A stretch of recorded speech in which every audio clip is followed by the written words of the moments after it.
ఇటీవల బైరెడ్డి సిద్ధార్థ రెడ్డి మాట్లాడుతూ సంక్షేమ పథకాలు కూటమి ప్రభుత్వం అందిస్తుంది. ఎవరబ్బ సొమ్మని చెప్పి ఎవరి జేబులోంచి తీసిస్తున్నారు అంటూ ఆయన చేసినటువంటి కామెంట్స్ ని ఒక టీడీపీ యాక్టివిస్ట్ గా మీరేం చెప్తారు? ఒకటి గుర్తుపెట్టుకోవాల్సింది బైరెడ్డి సిద్ధార్థ రెడ్డి గారు రాజకీయాల్లో ఉండేటప్పుడు నోరు అదుపులో పెట్టుకోవాలి. ఎందుకంటే భగవంతుడు నోరిచ్చాడు కదా అని ఎవడబ్బు సొమ్ము ఈ విధంగా నువ్వు ఏది పడితే మాట్లాడుతున్నావు. నువ్వు ఇంతకుముందు కూడా గతంలో అనేక సార్లు నోరు జారావు. గుర్తుపెట్టుకో. ఒకటి నువ్వే గత 3-4 నెలల క్రితం ఏమన్నావు, చంద్రబాబు నాయుడు గారు ఏమి ఇవ్వటం లేదు, ఏమి చేయటం లేదని చెప్పి నువ్వే మాట్లాడావు.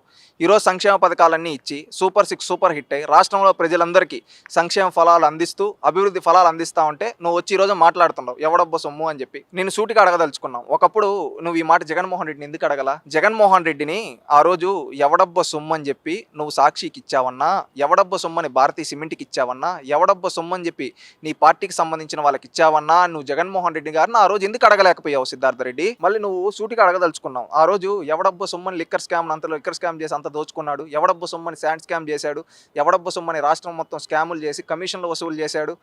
ఆ విధంగా దోచుకొని ఇంకా తన ఇంటి చుట్టూ పెట్టుకోవడానికి సీఎంఓ ఆఫీస్ ఇదంతా చెప్పని చెప్పి దాన్ని పెట్టుకోవడానికి ఐరన్ ఫెన్సింగ్కి కోట్లు తీసుకున్నాడే. సీఎంఓ ఆఫీస్ సెటప్ కోసం అని చెప్పి తన క్యాంప్ ఆఫీస్ అని చెప్పి ప్రభుత్వ ధనాన్ని ఆ రోజు తీసుకున్నాడే. ఆ రోజు నువ్వు అడుగుండొచ్చు కదా, ఎవడబ్బ సొమ్మని ఇలా తీసుకుంటున్నావు జగనన్న అని చెప్పి. ఆ రోజు అడిగే దమ్ము లేదా? ఈ రోజు ఏదో వస్తే అది మాట్లాడుతున్నావు.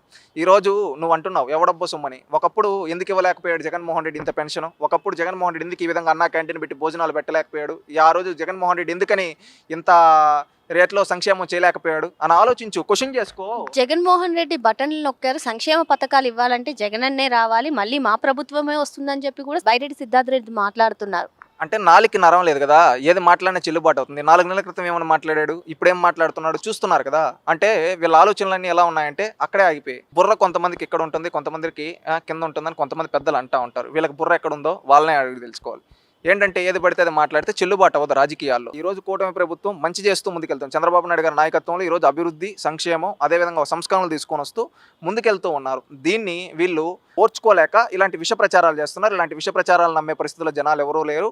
ఖచ్చితంగా రానున్న రోజుల్లో వీళ్ళని ఇంకా బుద్ధి చెప్పే విధంగా ప్రజా తీర్పు ఉండబోతుందని నేను తెలియదు. కూటమి ప్రభుత్వం పీపీపీ మోడల్లో మెడికల్ కాలేజెస్ని ముందుకు తీసుకెళ్లాలని చూస్తుంది. కాకపోతే వైసీపీ నేతలందరూ కూడా, ఈవెన్ శ్యామల గారు కూడా వచ్చేసి అసలు కూటమి ప్రభుత్వం పేద మధ్యతరగతి వాళ్ళకి వైద్య విద్యను అందించకుండా దూరం చేస్తున్నారు, చంద్రబాబు నాయుడు గారి కుట్ర వల్ల ఈ ప్రైవేటీకరణ చేసేసి వైద్య విద్యను అందించకుండా చేస్తున్నారు అని చెప్పి చెప్తున్నారు. మీరేం చెప్తారు?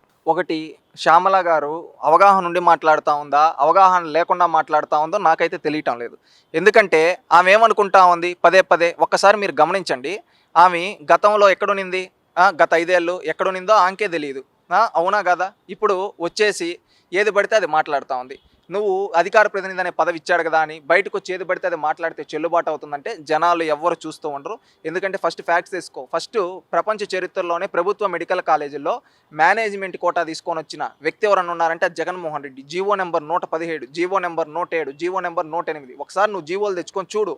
దాంట్లో ప్రభుత్వ కాలేజీల్లో మెడికల్ సీట్లని ఎంతెంతకి మేనేజ్మెంట్ కోటా పెట్టాడో, ఎన్ఆర్ఐ కోటా అని పెట్టాడో అవన్నీ ఒకసారి తెలుసుకొని వచ్చి స్టాటిస్టిక్స్ ఇవి మాట్లాడు. అంతేగాని అమాయకంగా టీవీ షోల్లో మాట్లాడినట్టు, ఎక్కడో పైన షోలు చేసేటప్పుడు ఆడియో ఫంక్షన్లో మాట్లాడినట్టు నోరుకి ఏదొస్తే అది మాట్లాడితే రాజకీయాల్లో చెల్లుబాటు అవ్వదు. అది గుర్తుపెట్టు. కానీ మేనేజ్మెంట్ కోటాను తీసుకొచ్చింది చంద్రబాబు నాయుడు గారే. తద్వారా మెడికల్ కాలేజెస్ని ప్రైవేటీకరణ కూడా చేస్తున్నారు. సో దీంతో పేద మధ్యతరగతి కుటుంబాలకి వైద్య విద్య అందదు అని చెప్పి ఆమె స్పష్టం చేస్తున్నారు.